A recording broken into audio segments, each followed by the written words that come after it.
Picture this, ladies and gentlemen. Matiang'i as the face of order, with Mount Kenya business class pushing from behind. Hapo Ruto atatetemeka kweli na atapata ushindani mkubwa sana from Mount Kenya.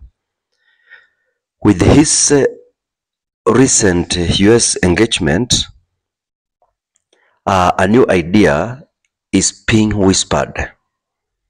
Matiang'i could run under a new modern party that is a youth and diaspora driven.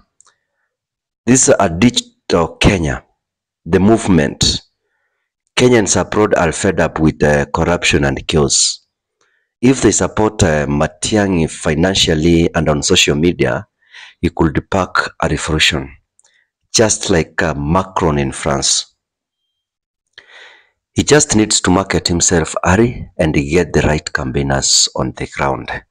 But there are also challenges.